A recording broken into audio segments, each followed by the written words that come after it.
Hello, everybody. Thank you so much for joining us. My name is Daniel, and here's my name sign. Today's Library Lunch and Learn for the Library Service of the Deaf and Hard of Hearing is this is our series called Library Lunch and Learn, which we do L3 is the sign for that, Lunch and Learn. So today we have a presenter with us today. Their name is Haley, last name is McLemore. And Haley is with National Deaf Therapies, and she'll be presenting today talking about depression and mental health screenings. So Haley will go ahead and discuss a little bit about those topics. Before we go ahead and start Haley's presentation today, we are going to have a poll that we give to our audience. And please understand that this poll is going to be at the end of the presentation. We have some announcements before Haley presents.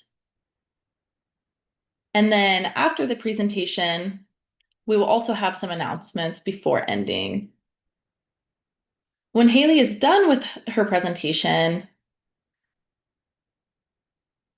then you guys in the audience are more than welcome to ask any questions to Haley that may be needed. You can raise your hand or type in the chat. And Haley will go ahead and do her very best to try and monitor and respond to y'all's questions. So please be patient with us as we are doing this for the first time ourselves. So, all right, so now I'll hand it over to Haley for her presentation. Awesome, Haley. Hello, everyone, and thank you guys so much for having me here today. Here is my screen that I am sharing with y'all today.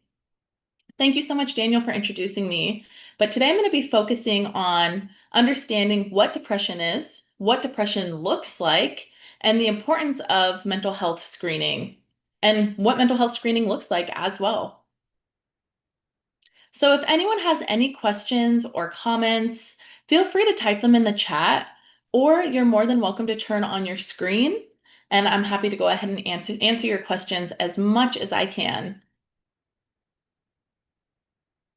So really the importance of why this matters. Depression impacts 280 million people all over the world. Many people suffer from depression. And I care about this work because I've seen how important recognizing the signs of depression and what it looks like, how that can provide support to individuals and really change lives as soon as possible once we recognize the signs. So I'm wondering if y'all can type in the chat yes or no, but is there any one of y'all yourself who personally have depression or you know somebody who struggles with depression?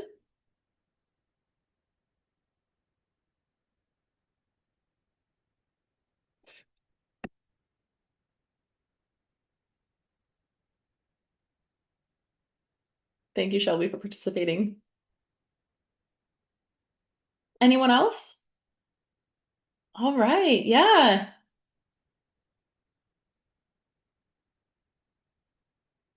So thank you guys so much for participating. I'm going to transition. If y'all want to continue to be active in the chat, feel free to go ahead and do so, and I'll move on with my slides.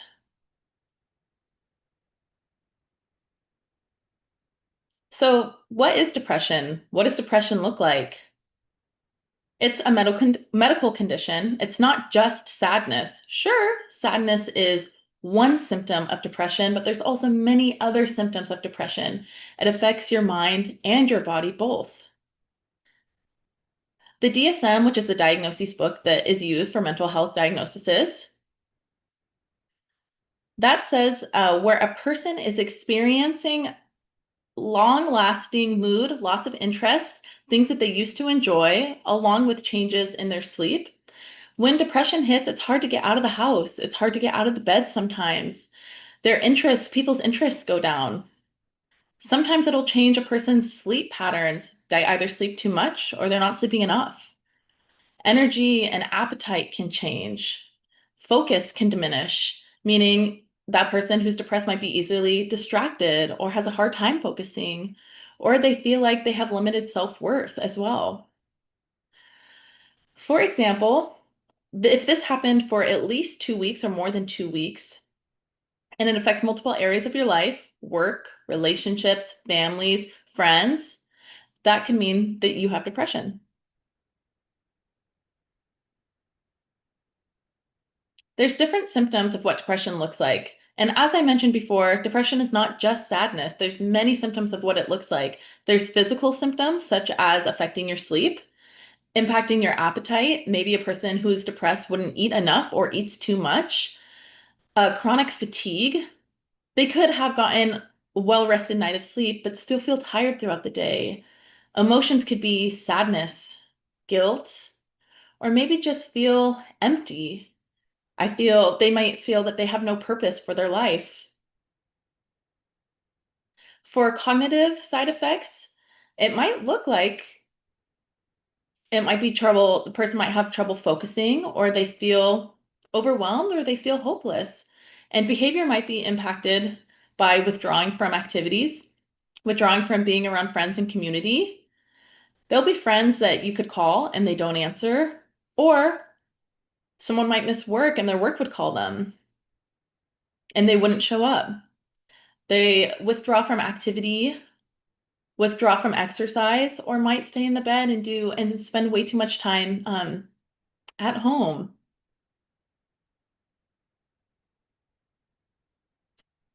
There's different types of depression that we can see this list here, and it does range. Some people might have MDD, major depressive disorder.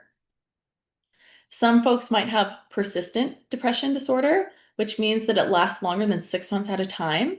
Some people might have seasonal affectiveness disorder, which means that it typically impacts them around the winter months when it becomes dark earlier outside and we have less sun and we live just with darkness longer. And it's hard to adjust to the seasonal change because it's so dark and because we lack so much sun during that time. There's also postpartum depression. Oftentimes, parents who have children really struggle with dealing with that after birth and the impacts that bringing a baby into this world can impact someone. And then lastly, we also have bipolar depression. So, and that's also when moods can really vary. You can be manic to depressed and deal with lots of mood swings. So as we can see here, there's many different kinds of depression. So there are some examples of myths that I want to talk about today. Some people will say, oh, hey, depression's just in your head, move on. Or they'll say only adults are impacted by depression, excuse me. And it's just not true. It's not just in someone's head. It truly is a chemical imbalance that affects people emotionally and physically. Some people will just say, hey, move on from this. This isn't important. Don't dwell in this. You're fine. And that's really a hurtful statement. It's dismissive as well. And it doesn't just affect adults, it affects children and teenagers as well. Depression doesn't have any specific group in which it focuses on. Depression can really impact anyone.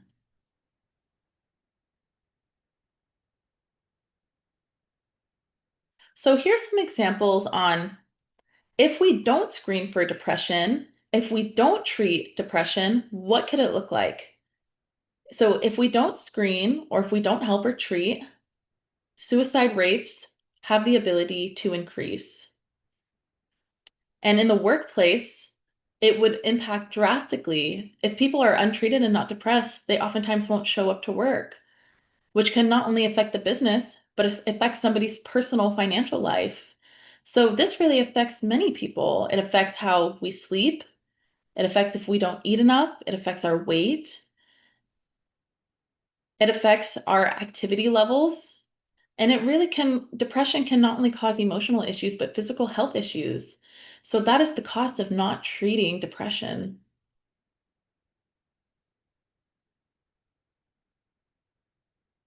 So oftentimes there's a lot of folks when they're depressed, there's a stigma from other folks about depression. Someone might think, hey, knock that off. This is just in your head. you're fine. And this stigma can come up in a lot of different types in a lot of communities. Amongst different races, there's stigma against depression. Some cultures and races believe that depression's not real, and that can create barriers for people who are depressed to get help. And then they don't gain access to screening for depression and then treating depression.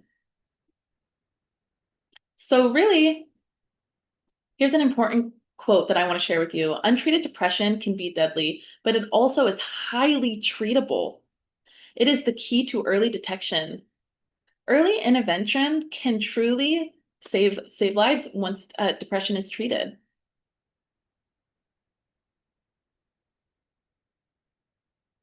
These are just some different ways that this impacts individuals as a whole. Relationships can be strained. Parenting and caregivers could be impacted, meaning, for example, I myself am a parent. If myself, I'm a parent and I have children, it could potentially uh, it could impact the way that I treat my children and take care of my kiddos. Social isolation is another toll on this. Isolating from friends, family, and withdrawing from people as a whole. That would impact my ability to have support, my ability to be stable.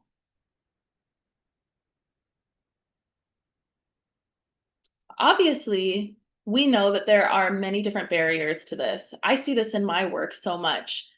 I see so many barriers to care, and that's a huge issue that we're facing. Lack of resources is one huge barrier.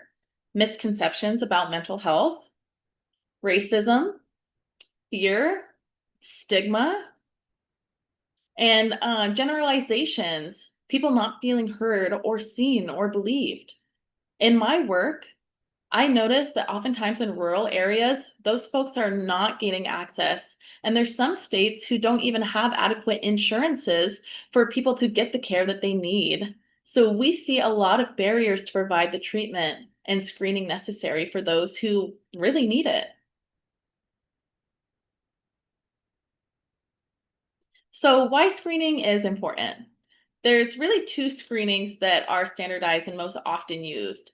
So the reason why these screenings are important is because early detection truly helps us identify and figure out easy referrals and resources to provide to our patients. And it's something that is very fast once it's screened, and it's highly confidential as well. Oftentimes, when we go to the doctor, we just get our physical or a checkup appointment, or we go to an urgent care. And it's just easy to get a screening there. It's very easy and fast. And everyone who goes to get a physical would get a screening for depression as well, especially those who are at high risk capacities, meaning postpartum, teenagers, older communities, and those who really struggle with chronic illness and really deal with a lot of trauma in their life and trauma survivors. So as I mentioned, there's two screenings. So if you score positive on the PHPV, then you would get to the second one, which is PHQF.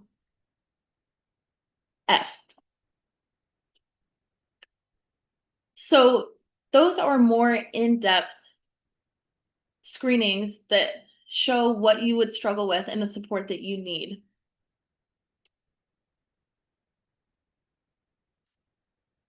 So after the screening is finished, that doesn't mean you're all done.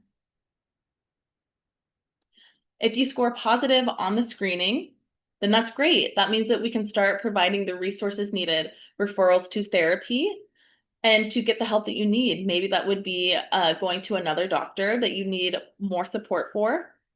And we're able to link patients to other screenings, like screenings for high blood pressure or for diabetes. And all of these can be linked and related together.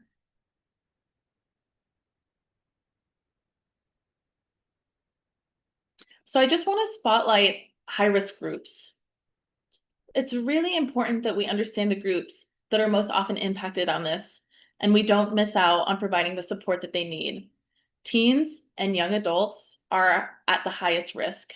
After that is postpartum parents, as I mentioned, older adults, veterans, and trauma survivors, and marginalized groups such as deaf and hard of hearing folks, BIPOC folks, LGBTQ, the LGBTQ and queer communities.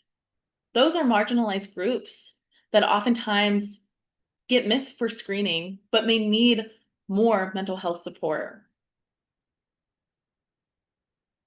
So what can we do? What are some good tools and resources that you can give to your friends, family, or those in the community? You can talk to your primary care provider. If you don't have a primary care provider, there's many community clinics that you could access care in. You could even screen yourself online just to make sure you're using a credible website such as Mental Health of America. That organization, they have an online screening where you can see what you struggle with. Be an advocate for yourself, be an advocate for your family, be an advocate in your workplace. Really advocate for yourself. If you really feel like you need help, ask us, ask for help, ask folks in your community, and I know that there will be help given for you. Oftentimes, asking, "Hey, are you okay?" can be really powerful, that someone would feel recognized and seen.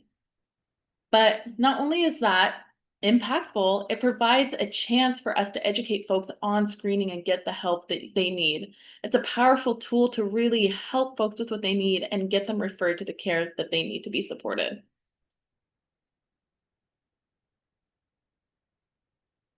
Here's some online resources. There's the crisis line 988. You can text or call 988. And then there's also another crisis line 741-741. You can see this here on the PowerPoint as well. Some cities and states have their own crisis hotline that you could call or text into. So check about your local area. And if you need help finding those resources, please contact me directly, and I am happy to help you find resources in your local community.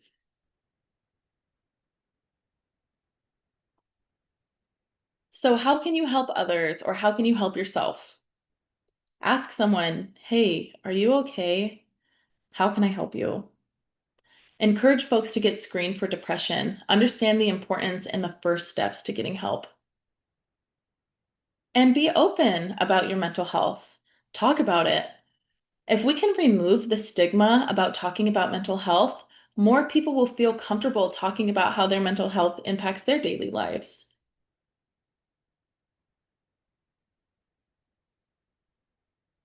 So really, how can we recognize and empower ourselves and others? Screening, period, saves lives. It's important for us to know what depression is, what it looks like.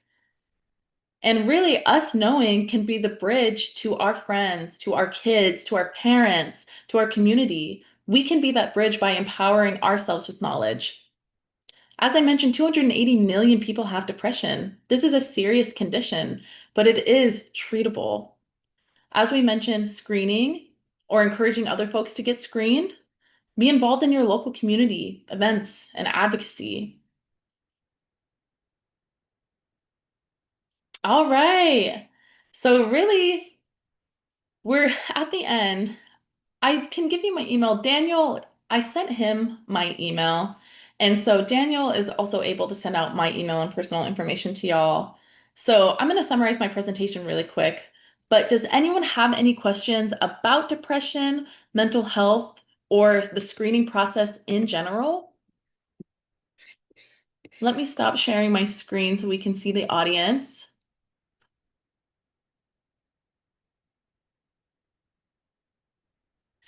This is Daniel. Does anyone have any questions for Haley? And Haley's saying any comments, you can leave any comments right in the chat, or you're more than welcome to turn your screen on, or again, type in the chat, or come off mute and voice, and the interpreter can sign for you.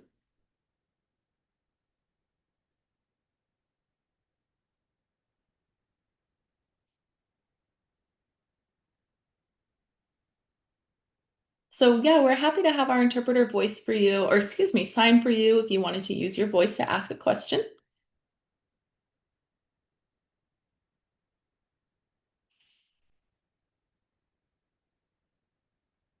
Or you're more than welcome to sign and the interpreter can voice for you as well.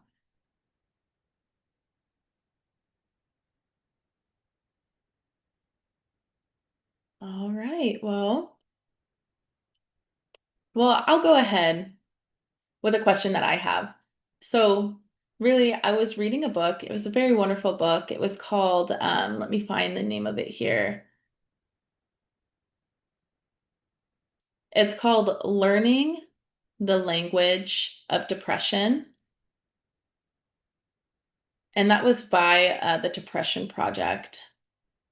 This book was so wonderful. It talked about what depression looks like. It talked about how people say, specific phrases that might be common if they are depressed. And especially for somebody who is experiencing depression themselves, it talks about how they might express themselves and how they could improve their communication with their families, with their friends, co-workers, and throughout the community.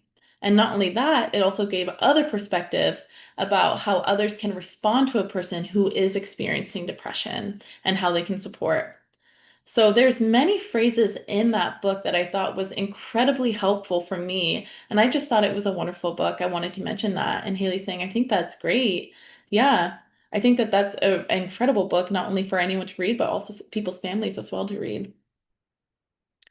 And Brenda's saying, I do have a question as well. Let me spotlight you, Brenda.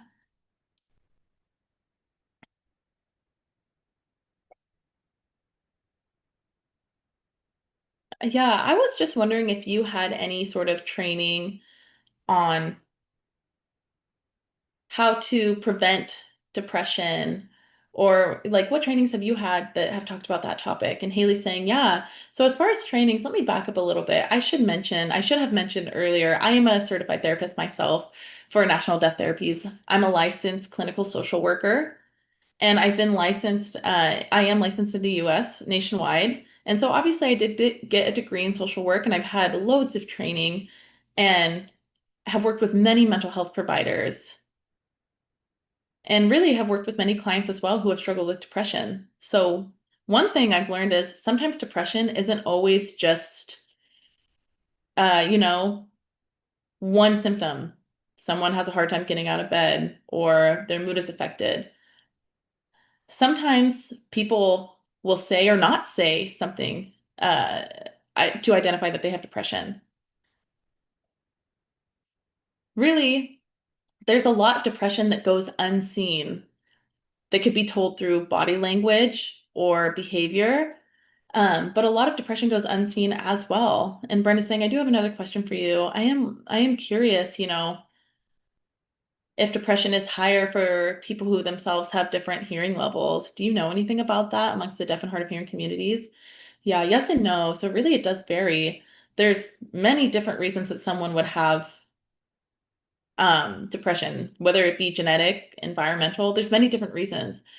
We've seen folks who are late deafened adults that have been more prone to depression because they were used to being hearing, and then as they adjusted to being late deafened, that was a huge change, life-changing for them. So some folks who are hard of hearing that try and fit into the hearing world or don't feel necessarily totally hearing or totally deaf, it can really depend on the environment, how much support that person got growing up, and also what they're faced with in their daily lives. And Brenda's saying, I do have one more question for you. If there's a person who experiences language depression or experiences isolation, are they more prone to depression? And Haley's saying yes. Well, truly, this is case by case. As far as language depression, we've seen people with language deprivation thrive in their daily lives. Um, and might be able to get support later in life.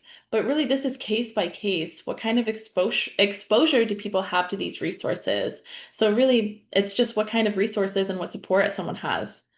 So Brenda's saying, okay, yeah. So once someone finds out that they have depression, then you're able to recommend them for screening and further testing and also therapy. and then refer them to any further care that they're needed. And Haley's saying, yeah, at times that does happen. At times a doctor will see any client or patient at their office. They would screen them there. And maybe they would say, yes, that they have depression. They would try and provide help. Maybe they would be referred to me for therapy, and I would screen them for my documentation. And then we would have an ongoing conversation discussing about their depression, what's going on. And then I could set up a diagnosis from the information that's given to me. And so either we can continue with therapy, or if they need medical intervention, I can also refer them to a psychiatrist to get the medication they need. And Brenda's saying, thank you so much for this wonderful presentation that you had with us today. And thank you so much for coming today. So really, now that we're at the end, I'm going to go ahead and send out your contact information, your email. And really, now we just want to give the floor to the audience if there's any questions that anyone has.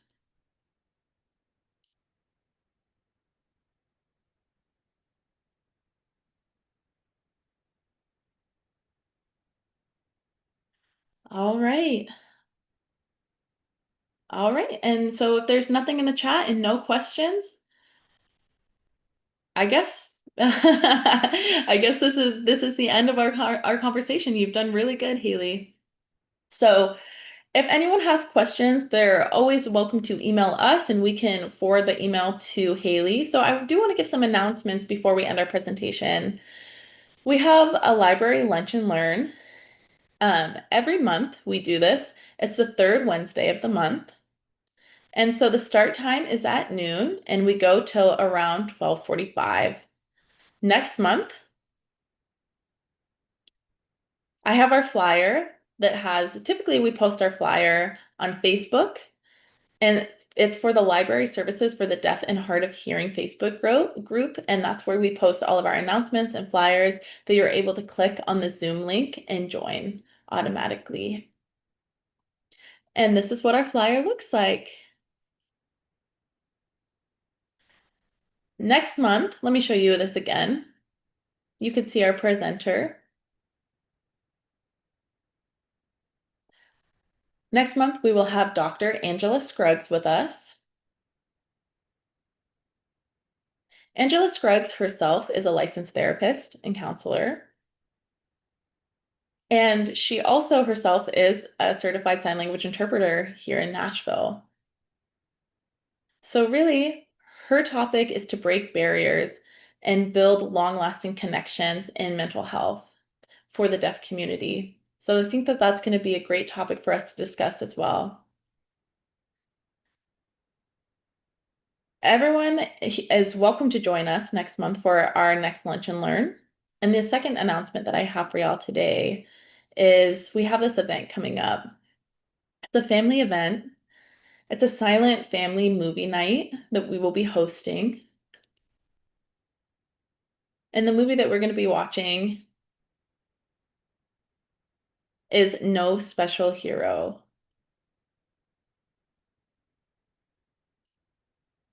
And then we're also going to be watching Super Duffy as well.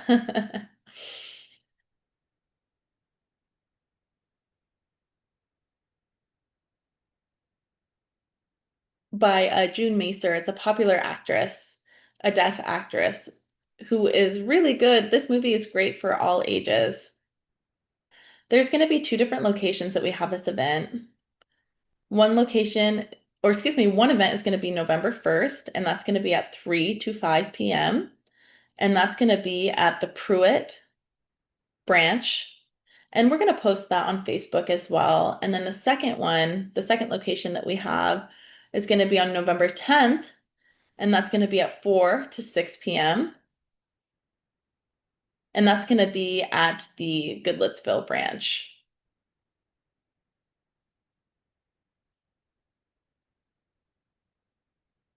So those two branches will be hosting this family silent movie night. So please go ahead and RSVP and sign up for that event. And then we also will be providing drinks and popcorn.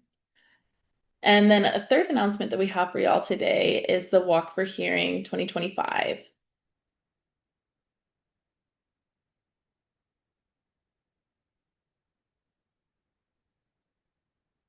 So this event is on November 8th. It's at 9. Registration is at 9. And then we start walking. There's going to be at 9:30 a presentation, and at 10:45 is when we will start walking to support HLA, the Hearing Loss Association of America. So really, we can make a difference if we band together. If we come together as a state and a community, we can support those who are deaf, hard of hearing, and deafblind. So here's another flyer that we have. Lastly, we have this. This is a book, Journey Jaunt's Journey. And we can see the author here, Monique D. Johnson.